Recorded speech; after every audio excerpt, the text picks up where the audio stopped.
Namin tulungan si Simak talaga. Ngayon si Roger, sobrang ganda ng laro ni Roger ngayon.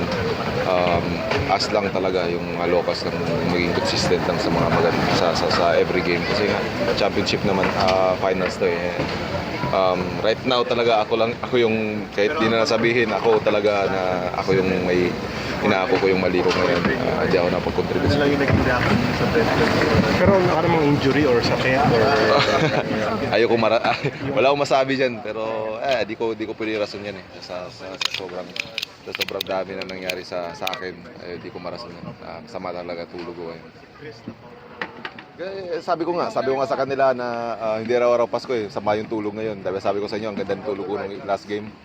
And right now kasi I feel bad na lang sa team na hindi ako napag-contribute. Pero buti na lang may second chance, may ilang games pa.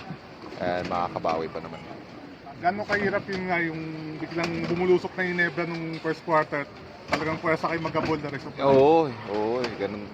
Mahirap sila pigilan pag nakakashoot talaga sa una eh. So may mga lapses lang din. Back to the drawing board na naman kung ano yung mga adjustment na gawin namin for the next game. Medyo nasabon ka ni sige. Normal naman sabi ko sa kanila, normal naman sa team eh. Pag sabihan ako, sabi ko nagkamali coach, nagkamali. Pero normal yun eh. Nirespeto ko yung coach ko. And yung maganda lang kasi yan, doon kayo magkaintindihan talaga eh. Yung mali ko, inaako ko, nagka-turnover ako, tapos converted, which is nagraranasan na kami. Ganun talaga yun eh. Hindi naman araw-araw talaga Pasko.